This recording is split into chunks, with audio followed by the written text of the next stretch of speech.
Buenos días a todos. Entonces, vamos a hablar hoy, vamos a ir completando las explicaciones que hemos dado sobre la guía integrada que ustedes realizaron y que algunos están realizando. Ojalá todos la realicen. Pero igualmente no lo hacemos por la guía. La finalidad es que ustedes pues adquieran unos aprendizajes, unas competencias no solo cognitivas, sino en este caso también son competencias socioemocionales. Cuando hablamos de la discriminación, sí hay que conocerla, es fundamental conocer en qué aspectos, con qué palabras, con qué hechos estamos discriminando a una persona. Pero asimismo como es fundamental conocer esos hechos, palabras, acciones con los que estamos discriminando, también es fundamental que las evitemos.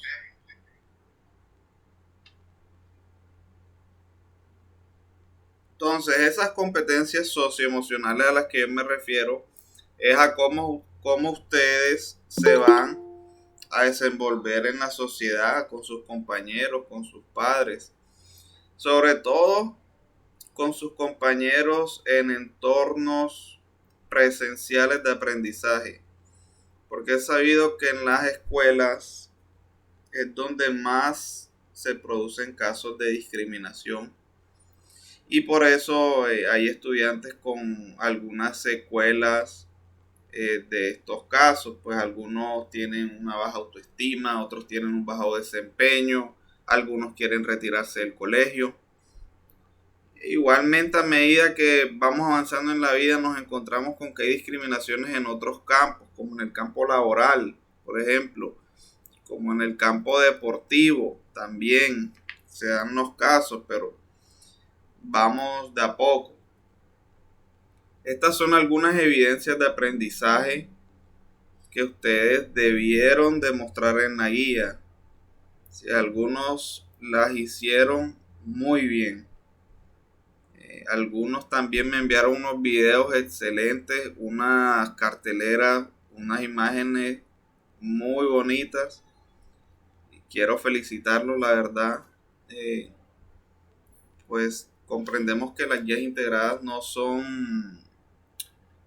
una costumbre con la que se venga trabajando, pero creo que muchos han respondido bien. Entonces vamos a ver hoy un poco de historia sobre estos casos de discriminación, sobre las consecuencias que han tenido las discriminaciones en las sociedades. Vamos a hablar solamente de dos casos puntuales, que son los que quiero que ustedes conozcan. Hay muchos más, hay muchísimos más. Las discriminaciones han estado presentes por casi todas las sociedades, yo me atrevería a decirlo, y por lo tanto hay que conocer algunos casos. Vamos a ver uno de Colombia y vamos a ver uno internacional. El caso internacional que vamos a ver, el de Sudáfrica, es tal vez uno de los más reconocidos, de los más estudiados a nivel mundial. Entonces vamos a iniciar por, por aclarar unos conceptos que son fundamentales para evitar discriminaciones. Empecemos por el prejuicio. Esta imagen de Amnistía Internacional, una ONG, nos informa que el prejuicio es hijo de la ignorancia. Cuando hablamos de prejuicio estamos hablando de preconceptos. Es decir, estamos hablando de ideas previas que tenemos sobre algo o que tenemos sobre alguien. No necesariamente deben ser negativos, también pueden ser positivos. Un prejuicio que se tenga sobre las personas de la costa, sobre los costeños, quién me puede decir un prejuicio de los costeños. O sea, un prejuicio que tengan personas que no son costeñas sobre nosotros. A ver quién me lo dice.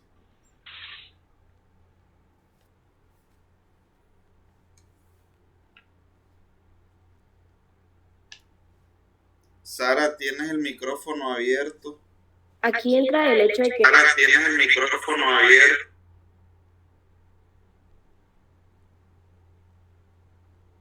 Perdón, ¿quién iba a hablar? Emily. Profesor, ¿qué quiere mi...?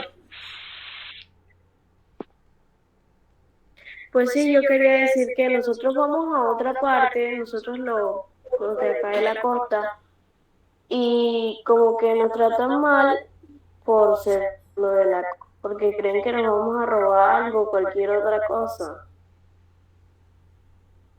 Exacto, esos Nos son los creen prejuicios. menos. Cuando tal vez por lo que haya hecho una persona u otra persona, nosotros pareciera que somos culpables o somos iguales.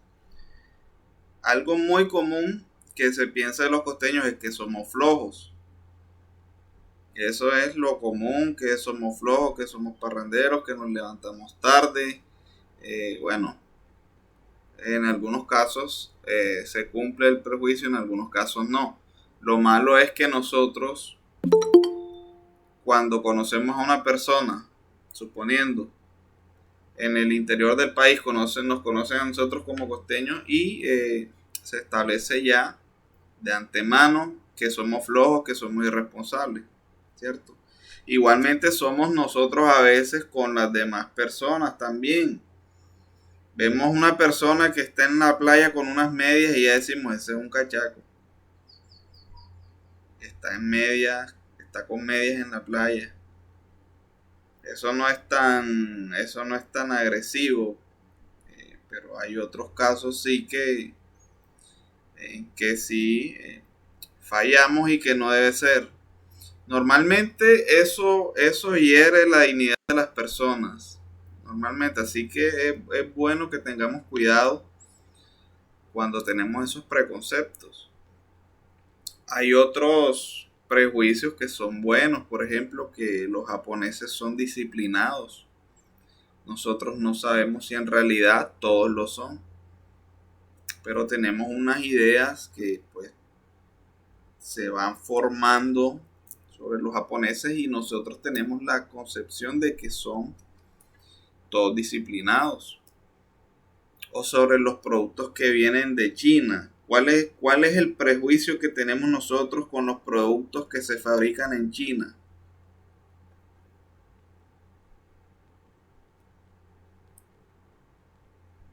Si alguno tal vez lo ha escuchado.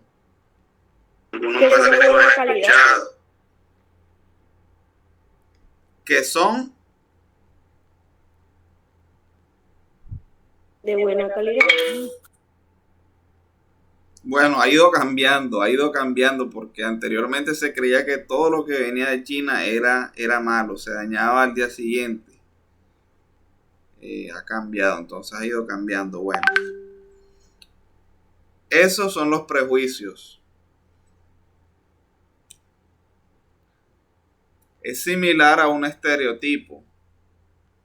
Miren, es una imagen mental muy simplificada y generalizada basada en creencias compartidas. Y suelen exagerar un rasgo que se cree que tiene un grupo. Se puede referir a aspectos físicos, a intereses, y no tiene que ser necesariamente negativo. Aquí está el que les mencionaba de los japoneses. O por ejemplo, en cuanto a las razas, también hay unos estereotipos. En el tiempo de la colonia, algunas familias blancas o criollas llevaban a sus bebés a que fueran amamantados por mujeres negras, por africanas, porque se creía que en su leche materna había mayores nutrientes, dado que muchos africanos tenían una corpulencia mayor a los blancos, a los europeos, lo cual es totalmente falso, ¿cierto? Entonces ahí había una creencia de que si iban a amamantar a sus hijos, donde las mujeres africanas, ellos iban a tener mayores cualidades físicas. Entonces, fíjense cómo esas creencias hacen cometer actos que uno los ve hoy, bueno, son bastante curiosos, pero se van formando poco a poco. Nosotros estamos rodeados de estereotipos y ya les voy a mostrar por qué. Estamos rodeados de estereotipos. Aquí sí voy a necesitar de su participación. Bueno, tenemos aquí la pantalla dividida en dos sectores. A su derecha tienen una mujer y a su izquierda tienen un hombre. Alrededor de cada uno de ellos hay un conjunto de imágenes que representan los estereotipos de género que se han asociado a cada uno de ellos. Voy en orden de la lista que tengo acá. Por ejemplo, Dailet. Esa imagen del maquillaje, ¿a qué se asocia con la mujer? Profe, la mujer, o sea, se puede maquillar, vestir, lucir como ella quiere. Sí, se refiere sobre todo a que normalmente se cree que las mujeres todas son vanidosas. Podría ser también algo así, ¿cierto?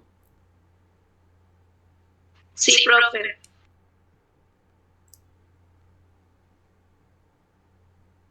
Bueno, Emily, en el caso del hombre ya no hay un maquillaje, ya no tenemos una imagen que nos refleje vanidad. ¿Qué imagen ahora está asociada al hombre? Esa que se acaba de encerrar en rojo.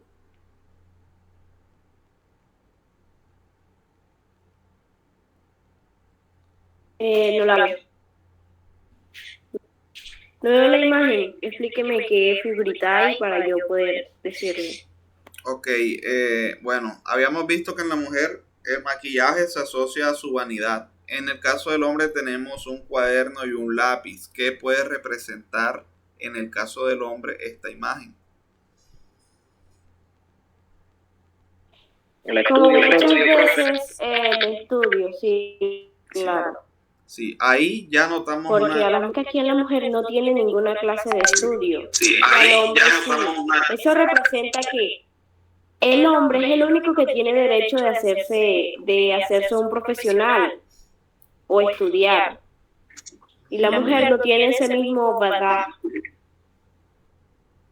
Bueno, sí. Sí, Pero esto ya no se está viendo mucho, profesor. Ya no se está, ya no se ve, ¿cierto? Ya no se ve.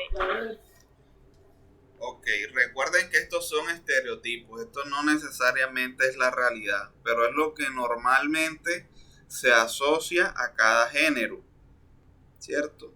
No quiere decir que esto se cumpla, pero si hablamos con personas en la calle, normalmente uno no quiere decir que los hombres sean estudiosos y las mujeres no es eso. Y aclaro enseguida. Son los estereotipos que hay en la sociedad de cada género.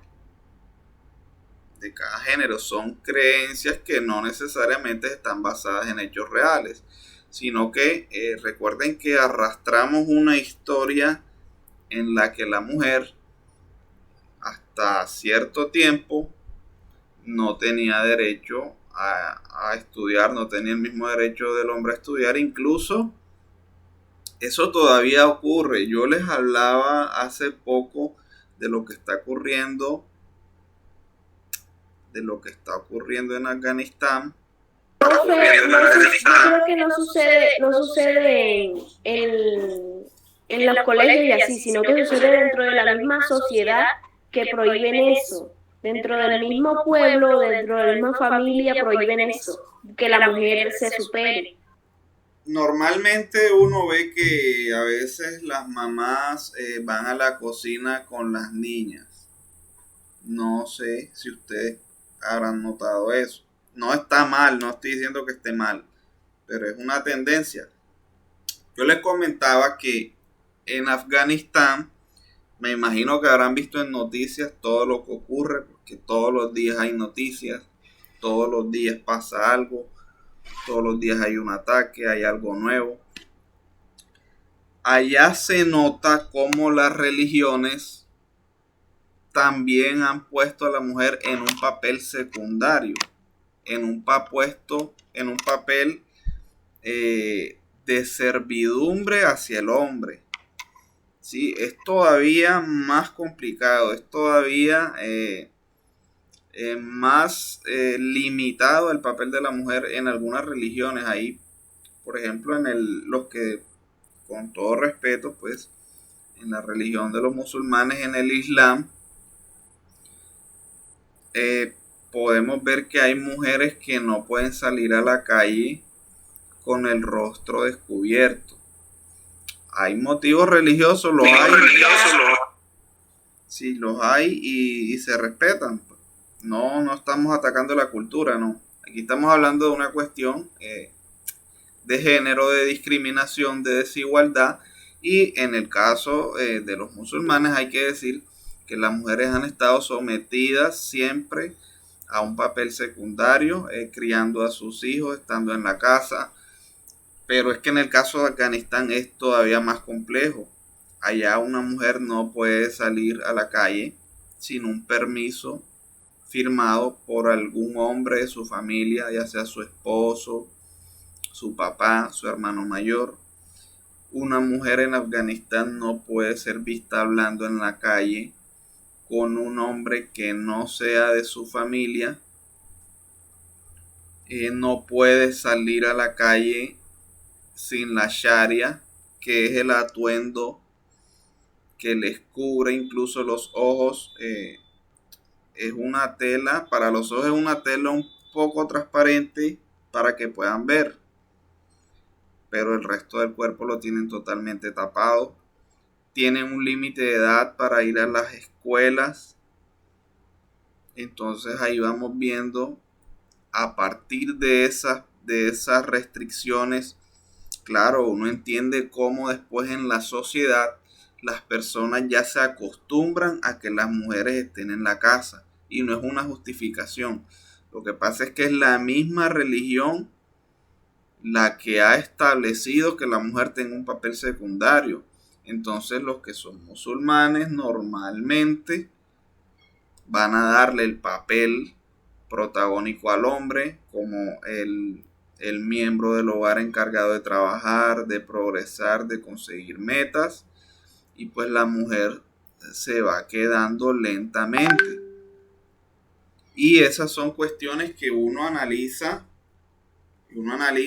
y son consecuencias de también de la adopción de religiones, del establecimiento de cultura, no solamente en Asia, pues lo vemos también en nuestra región occidental. Hay monjas, sí, hay monjas, pero los sacerdotes, los que dirigen las iglesias, son todos hombres. No hay una mujer que esté dirigiendo una iglesia, no hay, no existe. Entonces vemos como el papel principal lo tiene un hombre. Los papas, los cardenales, pues sobre todo los papas, sí, los papas han sido todos hombres. Y uno se pregunta cuál es el papel de la mujer. Sí, se supone que pues todos somos iguales, que Dios nos quiera a todos por igual. Es así, entonces ¿por qué no tienen los mismos derechos para ellas optar a que una mujer sea papa, a que una mujer esté como sacerdote en una iglesia? Entonces estas cuestiones nos las tenemos que plantear, hay que cuestionarse todo, no solamente lo que pasa en la casa, sino también lo que pasa en otros lugares, como en las iglesias, como en los puestos de trabajo, ¿cierto?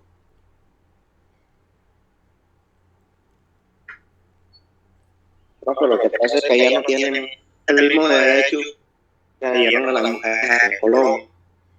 El derecho se dieron mujer aquí en Colombia fue el derecho a la igualdad de género. Pero un momento, Colombia se dice llamar un país libre libre en derechos, ¿cierto? Y porque hay muchos casos registrados donde la mujer tiene un empleo alto, pero el salario se lo reducen por el simple hecho de ser mujer. O eso donde que la mujer se tiene que quedar en la casa porque es mujer y no tiene derecho a trabajar. Eso también se ve aquí. Y Colombia se dice llamar un país libre, igualitario, Sí. que no sé qué, pero no es así. Todos somos iguales ante la ley. Y los derechos que están en la Constitución son para todos los ciudadanos, para niños, mujeres, hombres, adultos mayores, homosexuales, indígenas, colombianos. Los derechos son para todos los colombianos. Bueno, ¿qué sucede en esos casos? No sería mejor que todo fuera por igual. Si el hombre tiene un trabajo bueno, la mujer también puede tener los mismos derechos de tener un trabajo bueno. Sí, allá vamos. Es que miren, es complejo. Es complejo, ¿por qué? Porque está escrito en la ley que tienen los mismos derechos. Vamos a la práctica. En la práctica se cumple. Difícilmente se cumple. Pero ¿por qué no se cumple? Porque es que cuando Ya nosotros... tenemos esos estereotipos Sí, desde hace mucho tiempo atrás y hemos seguido con ese pensamiento retrógrada y lo hemos estado llevando a las nuevas generaciones.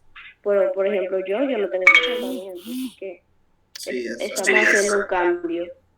Es que cuando nosotros estudiamos historia, siempre que estudiamos historia, hay cosas que cambian. Hay cosas que cambian y que no demoran tanto tiempo en cambiar. Por ejemplo, Colombia en un momento tenía un sistema político en que protegía a los agricultores y en cuestión de 2-3 años ya no lo tuvo. Al contrario, los ponía a competir con los agricultores de Estados Unidos. Eso cambió en cuestión de 2-3 años en la década de 1990. Por ejemplo, Cuba tenía una dictadura militar y luego pasó a ser un país comunista. Es decir, el cambio político, el cambio económico se producen de un momento a otro. Hoy tenemos un presidente, Duque, pero el otro año habrá otro y quizás tengamos un gobierno totalmente diferente. Esas cosas... O peor.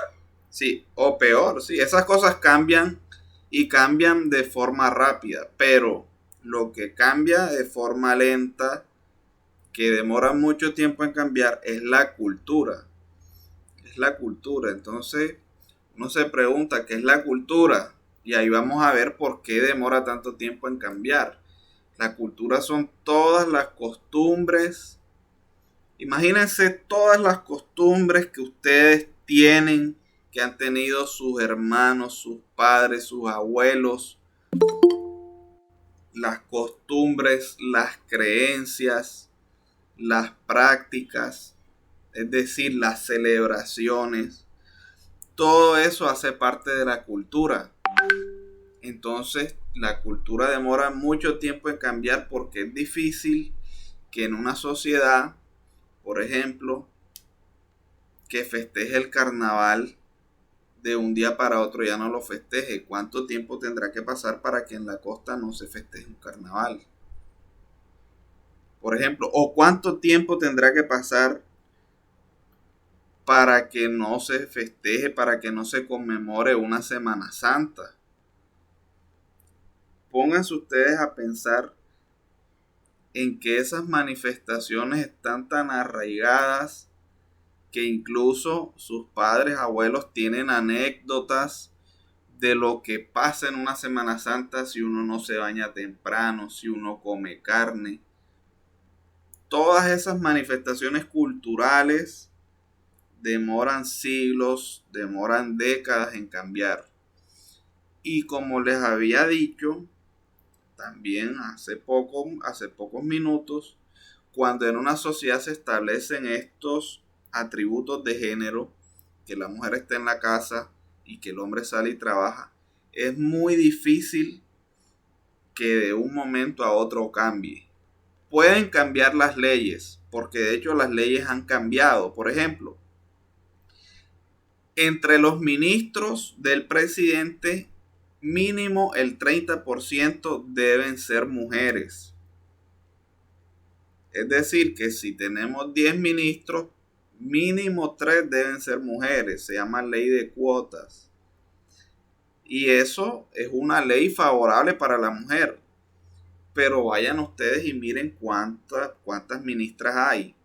Cumplen con lo mínimo. Es decir, no van a haber 8, no van a haber 10. La mayoría son hombres porque las cuestiones culturales son muy difíciles de cambiar. Sin embargo, es importante que las nuevas generaciones, pues yo me incluyo, tengamos presente de que al momento de oportunidades de estudio laborales, todos tengamos la misma posibilidad, que estemos compitiendo en igualdad de competencia. Yo veía hace días a su compañera que se ganó la beca de GESELCA y ahí hay un caso de que sí se puede. Que no es fácil, bueno, sí, exactamente, no es fácil, pero por lo menos ya hay oportunidades para que en igualdad de condiciones compitan hombres y mujeres por las mismas oportunidades. Entonces el camino es largo, pero pues se está transitando y poco a poco yo creo que lo fundamental es que se va despertando la conciencia en las mismas mujeres, de que ellas sean conscientes de que tienen que dar ese paso y No, de que también tenemos derecho a pensar por nosotras mismas y a elegir por nosotras mismas. Sí, exacto, que den ese paso de independencia y que tengan esa capacidad de decidir por ustedes lo que quieren para su futuro, que no les impongan que ustedes tienen que hacer algo que no quieren, que tienen que quedarse en el hogar. Si lo hacen, que sea porque ustedes lo desean. Miren, aquí vemos otro caso, por ejemplo, las tareas del hogar.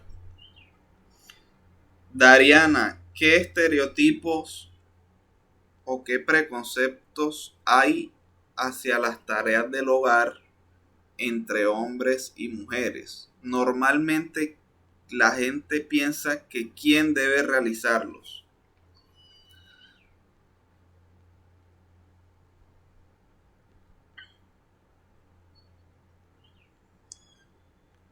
Parece que se desconectó. Bueno, José.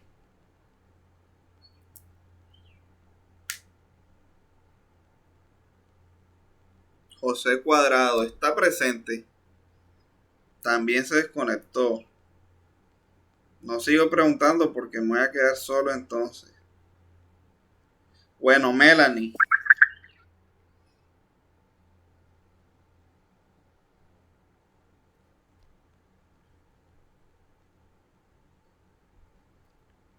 ¿Estás escuchando, Melanie?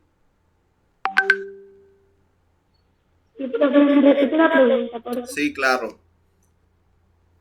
En cuanto a las tareas del hogar, a los oficios del hogar, ¿cuál es el estereotipo que se ha creado? Es decir, normalmente la gente piensa que debe realizarlos ¿quién? ¿El hombre o la mujer?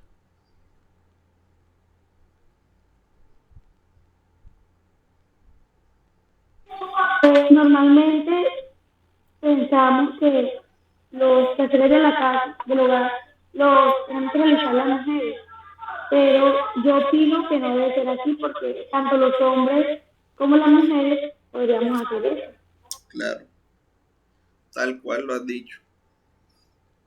Una cosa es decir lo que sucede y otra es dar nuestra posición, así como lo dijo Melanie. Pues lo que sucede es que normalmente las personas le asignan las tareas del hogar a la mujer, pero uno puede estar o no de acuerdo. Ahora, eso ha ido cambiando. Ahora sí, pues uno ve que poco a poco también en cuanto a las tareas del hogar se observa mucha colaboración. Son cosas que cambian lentamente, como les decía. Y aquí tenemos otros tipos de estereotipos. En el caso de los deportes también poco a poco se le ha ido dando acceso a las mujeres a que ellas tengan sus propias competencias. Todavía se debe mejorar. En el caso de las futbolistas colombianas, ellas, pues no sé cómo será el caso ahora, pero ellas trabajaban, creo que eran 4 o 6 meses al año nada más. Y el resto del año ya no tenían competiciones. Entonces es algo que se debe equiparar a la liga masculina en el caso del fútbol. Pues los hombres compiten todo el año, lo ideal sería que las mujeres también compitieran todo el año y tuvieran su salario todo el año. Bien, y los demás están asociados a lo que ya hemos dicho, a las tareas del hogar, a la crianza de los niños. Sí, son cosas que están muy arraigadas en la sociedad. Pero bueno, lo importante es saber e identificar los estereotipos. Bueno, ahora sí hablemos de las experiencias que les había comentado. Vamos a ver cómo la discriminación hacia las mujeres les hizo perder tiempo en la elección de sus representantes. La batalla de Boyacá, que fue en 1819, prácticamente le dio la independencia al país. Sin embargo, hubo constituciones. Aquí vemos algunas en 1821, en el 32 y en el 43. Fueron constituciones primigenias de la nueva república. Pero usted está queriendo decir que el país estaba libre, pero sus habitantes no. El país era libre. Sí, sus habitantes eran libres. Bueno, a ver, en ese tiempo todavía había esclavitud. Los ciudadanos eran libres, los habitantes no. Es diferente. No todos los habitantes eran ciudadanos. Tenían que ser, por ejemplo, hombres mayores de 21 años, casados, que tuvieran cierta riqueza, que supieran leer y escribir. Esos eran ciudadanos. El resto de habitantes, por ejemplo, esclavos, mujeres, no tenían derecho a la ciudadanía. Eso tenía como consecuencia que en unas elecciones solo podían votar los ciudadanos. Por ejemplo, hombres casados mayores de 21 años, que tuvieran cierto nivel de riqueza. Y eso a la larga lo que trajo fue más desigualdad. Porque es que si eligen un pequeño grupo de adinerados, ellos van a elegir al presidente que los represente a ellos. No van a elegir el que represente a la mayoría. Entonces, este es un recorrido por la historia hasta llegar al voto femenino en Colombia. Arrancamos en las constituciones de 1821, 1832 y 1843. Ahí ustedes pueden apreciar, esos eran los tiempos de la República, apenas prácticamente se había ganado la batalla de Boyacá en contra de los españoles. Ahí ven a Bolívar y a Santander en la foto como reflejo de que apenas se construía la república. Entonces los derechos políticos ahí eran muy restringidos. En ese tiempo no se pensaba ni siquiera que un esclavo o, o afrocolombiano o afrodescendiente pudiese votar. Bueno, en ese tiempo la palabra afro no se utilizaba la palabra negro. Yo les comentaba a algunos en las retroalimentaciones que decir negro no está mal.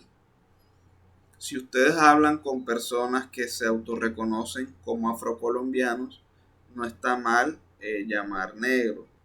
¿Qué es lo malo? Hacerlo despectivamente. Negrito, negro ese. Son palabras que no se deberían decir. Ya. Lo menciono para colocarlas de ejemplo y que sería pues bueno que ustedes estudiaran por qué no comparten estos términos. Entonces, en esas tres constituciones que les menciono, la mujer no podía votar, no podían votar tampoco esclavos. Hay una experiencia muy curiosa. Fíjense que la mujer, vámonos al final, apenas puede votar hacia 1957. Pero en ese momento Colombia, no nos llamábamos Colombia, les aclaro, éramos la Confederación Granadina. Tenía una particularidad y era de que sus ciudades o sus estados tenían independencia en cuanto a crear constituciones propias. Hoy en día se escribe, se redacta una constitución única para el país, pero en aquel tiempo no. Por ejemplo, el estado de Santander podía crear una constitución, o el estado soberano del Magdalena podía crear una constitución, y así cada estado o cada provincia se regía por las leyes propias a la cultura y al contexto de su población y de su territorio. ¿Qué sucedió en 1853? Coloco este ejemplo. En la provincia que ustedes ven ahí, que se llama Vélez Santander, se creó una constitución en la que las mujeres podían votar. 1853, Vélez Santander. Eran ciudadanos los habitantes casados mayores de 21 años. Ojo, habitantes, o sea, hombres, mujeres, mayores de 21 años y casados podían votar. Estamos hablando casi 100 años antes de que a nivel nacional las mujeres pudieran votar. Se estableció en Vélez, Santander. Este es un mapa de lo que era la Confederación Granadina en aquel momento. Y fíjense, profe, sí, diga. 5 de agosto, el 25 de agosto de 1954, a través del acto legislativo, en Colombia fue aprobado el derecho al voto a la mujer. Sí, exacto. Pero fíjense, les hablo de 100 años antes. Ya teníamos el voto femenino, lastimosamente se perdió. ¿Por qué se pierde? Ya les había comentado que en ese momento Colombia tenía esa particularidad, era un sistema político federalista, es decir, que cada estado tenía independencia para redactar su propia constitución. ¿Qué pasó? Vamos al punto 5. En 1886 esto se pierde. ¿Por qué se pierde? Porque pasamos a ser un país nuevamente centralista. Esa constitución de 1886 fue la que redactó Rafael Núñez, el mismo que creó el himno de Colombia. Entonces, esos derechos políticos que habían ganado las mujeres se perdieron. Se perdieron nuevamente para poder ser ciudadano. necesario leer y escribir y tener un ingreso anual de más de 500 pesos. O sea que para ser un ciudadano y poder votar había que tener plata. El pobre no tiene derecho a votar. El pobre que se quede viendo un chispero. Aquí votan los ricos. Aquí en Colombia vamos a votar los ricos, dijeron ellos. Y así se redactó esa constitución. Miren poco a poco. Profe, y las cosas que estuvieron pasando ahí dentro de Colombia cuando hicieron eso de que la mujer pudiera votar en ese estado de Vélez, Santander. Provincia. Sí. Bueno, en la provincia esa. O sea, como que los más ricos dijeron como que esto no nos conviene por esto y tal, esto. Entonces como que comenzaron a hacer sus cosas raras, sus juegos raros, sus estrategias. Sí, todo es estrategia. Pasaron muchas cosas. Y todo va ligado a las conveniencias de cada uno. Si por ejemplo, esa constitución o el pobre. Claro, porque eran la mayoría. Entonces, como siempre ha estado. Si se restringía la votación a los pobres, se aseguraba que la mayoría no eligiera. Va a elegir la minoría, personas que tengan pues un ingreso mínimo, pues no sé, eso era algo pues que se acostumbraba. Hoy en día ni siquiera se piensa. Hoy en día un desempleado va y vota y ese voto vale lo mismo que el de aquel que trabaja y que gana mucho más. Es un voto y vale exactamente lo mismo. Pero ahí vemos también cómo poco a poco se va construyendo un país desigual, un país en el que lastimosamente las élites económicas son las que van decidiendo cuál es el camino que debemos seguir. Y es un camino... Y lo peor de todo, profesor, es que no le dan la oportunidad al pobre de hacerse rico, sino que el rico se hace más rico. Eso todavía pasa hoy.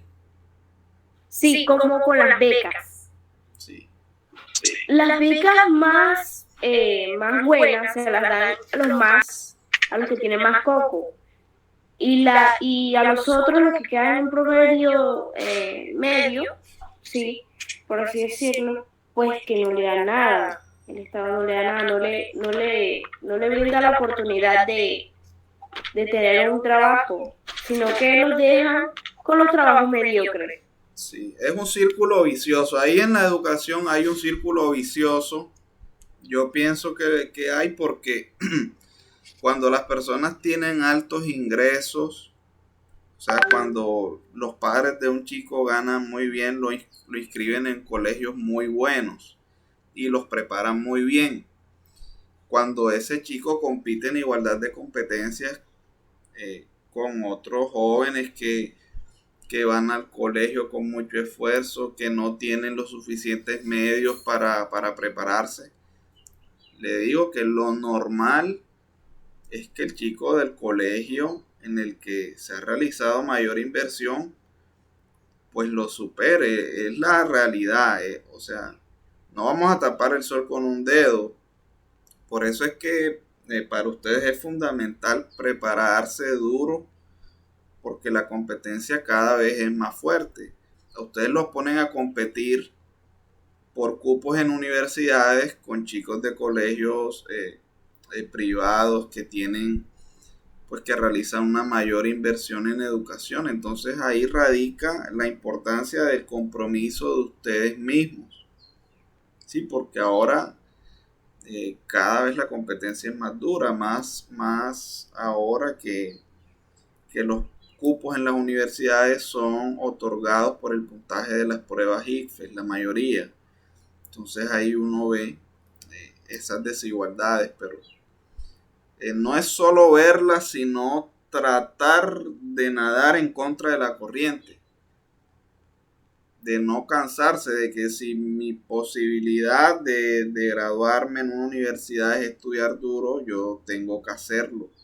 Así sea muy difícil, así me canse, así no pueda salir, no pueda jugar un tiempo. Es un sacrificio que se debe hacer. Es un sacrificio muy grande. Entonces, sí, bueno, ahí nos metimos un poco en ese tema. Vale la pena comentarlo, que esa constitución del 86 fue la constitución que le quitó los derechos políticos a la mujer, por lo menos la ciudadanía se la quitó. Las mujeres ya no tenían derecho a la ciudadanía, no tenían derecho al voto. Esa constitución del 86 duró hasta el año 1991. O sea, duró 14, casi 105 años.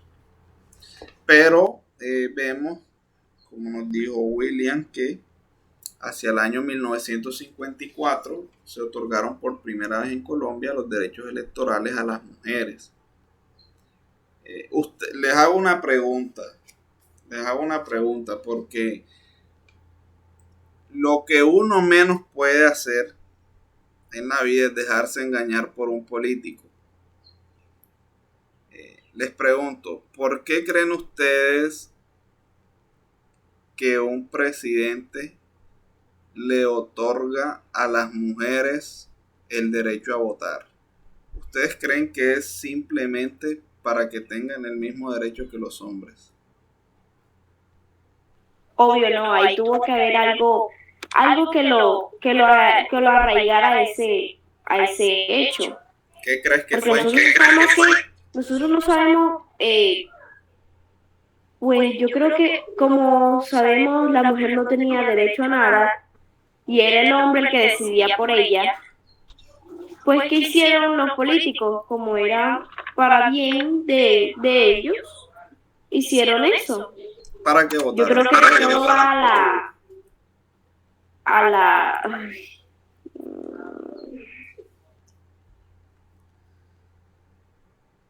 Sí, hay que ser realistas. Las mujeres tenían el mismo derecho que los hombres. Eso es indiscutible.